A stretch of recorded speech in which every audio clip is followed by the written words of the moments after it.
America जो दुनिया का सबसे पुराना लोकतंत्र है, देखने में लगता है लोकतंत्र है, लेकिन उनकी पुलिस को इस बात की इजाजत है कि अगर पुलिस वाले को यह लगता है कि सामने वाला कोई हत्या करने की नियत से हथियार निकाल रहा है, उसको बिना देर करे शूट करने की इजाजत है।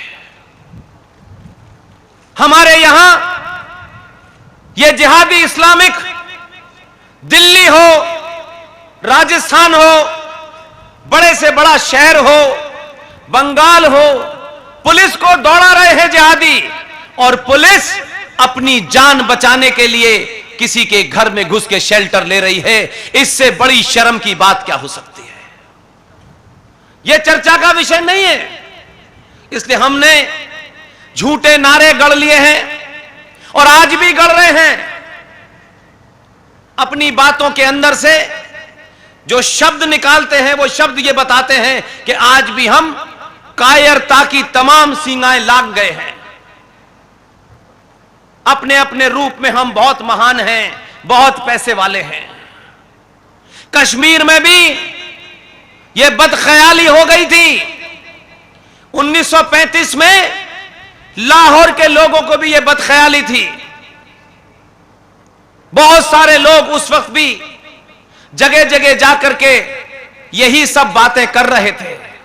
तब उस वक्त का हिंदू यह कहता था कि देखो, यह हमारे भाईचारे में नफरत फैलाने आया है। लाहौर में जो लोग 1935 में यह बात कह रहे थे, 1947 में उनका नामो निशान मिट गया। कश्मीर में भी कश्यप ऋषि के वंशज सनातनी हिंदू सभ्यता के तमाम सारे, चाहे वो पंचतंत्र हो, सब कुछ कश्मीर की धरती पर लिखा गया। उस कश्मीर में भी एक लंबे समय तक हम इसी गलतफहमी का शिकार रहे कि जैसे हम कायर और मूर्ख हैं, वैसे ही हमारा शत्रु है। शत्रु आज से नहीं है, मानवता का यह शत्रु 1400 साल पहले पैदा हुआ था। पूरी दुनिया में यही हो रहा है। इसका इलाज नहीं ढूंढ पाए हम कोविड का इलाज ढूंढ लेते हैं, लेकिन इस्लामिक जिहाद का इलाज नहीं ढूंढ पाते, क्योंकि शायद हम ढूंढना नहीं चाहते। जब तक हमारे घर में लाश न मिले, तब तक हमें गुस्सा नहीं आता है। यह बदकिस्मती है कि हम औरंगजेब से लेके बाबर, दुनिया के जमाने के आता ताइयों के बारे में बात करते हैं, और बात करने से यह साबित करने की कोशिश करते हैं कि देखो, हमें बाबर के बारे में पता है, औरंगजेब के बारे में पता है। यह पता तो है, लेकिन हमने यह कभी पता करने की कोशिश नहीं की कि आज हमारे बीच में, जिन लोगों के बीच में हम रह रहे हैं, या जिन्हें हमारे दलाल और मक्कार नेताओं ने भारत में रोकने के लिए रोक लिया, आप कहीं मत जाइए, भारत में आपको विशेष अधिकार दिए जाएंगे, आप यहीं रुक जाइए, हम ऐसे नहीं हैं, कुछ पागल लोगों ने यह देश बांट दिया है, तब भी मक्कारों ने इस तरीके की बात कही। गुजरातियों से मेरा विशेष निवेदन है, इसलिए शिकायत गुजरातियों से नहीं है मेरी, गुजरातियों के बीच बार बार आता हूं, कोई मौका नहीं छोड़ता मैं।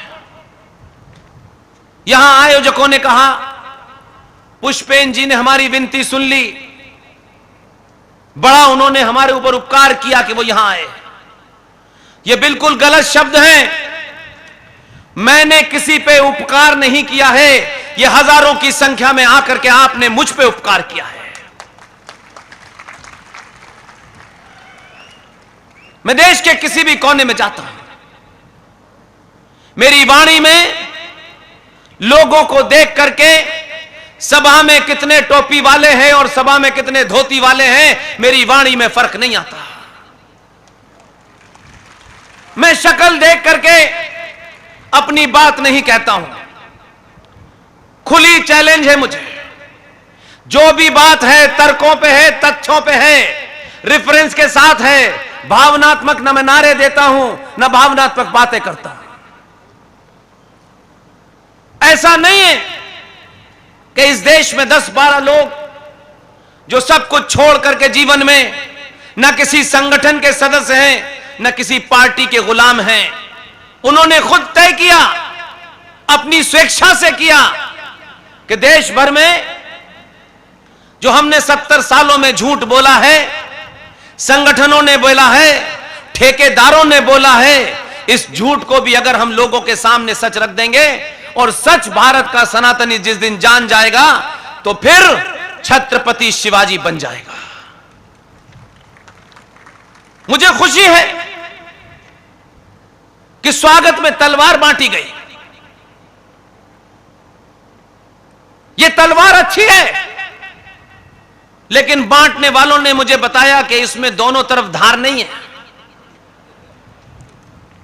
2022 के भारत में आप अगर तलवार भी दे रहे हैं तो बिना धार की क्यों दे रहे हैं? किससे डर है? कौन है जो भारत राष्ट्र को चुनौती दे सकता है? जिनकी गिनती कम होती है, जिन्हें अपने पे यकीन नहीं होता, जिनके पास न तथ्य होते हैं न तर्क होते हैं, वो भीड़ हत्या करके देशों को कन्वर्ट करती है। एक समझदार समाज अपने घर में वो मुसीबत आने से पहले हजारों किलोमीटर दूर में अगर कोई घटना घटती है तो उससे नसीहत लेता है, उससे सीख लेता है और इंतजाम कर लेता है कि अगर 1000 साल के बाद यह बीमारी मेरे घर की तरफ आई तो इस बीमारी को समाप्त करने की दवा मैंने 1000 साल पहले ढूंढ ली है। यह नहीं करते हम। दुनिया आपको रोज सुबह से लेकर शाम तक बता रही है, लेकिन आप नहीं करना चाहते क्योंकि आपका 10 पैसे का बिजनेस एहसान भाई के साथ है, वो चलता रहे। निजी स्वार्थ राष्ट्र से बड़े हैं आपके। आपके पास तो दोनों लोग थे। 2014 से पहले तो हम एक ही मानते थे। दोनों प्रवृत्ति के लोग इसी धरती से गए। एक ने अगर देश को कायर और डरपोक बनाया और स्वामी श्रद्धानंद की हत्या करने के बाद यह बयान दिया कि मुसलमान अपने मजहब का बड़ा पक्का है, वो जुनूनी है, अगर उन्होंने श्रद्धानंद की गर्दन काट दी है तो हमें उसका प्रतिकार नहीं करना है क्योंकि वो जुनूनी है। ऐसे ऐसे भी लोग हमारे देश में राष्ट्रपिता हो गए। जिस राष्ट्र ने अपना पिता ही गलत चुन लिया हो, उसकी संतानें वही करेंगी जो हो रहा है।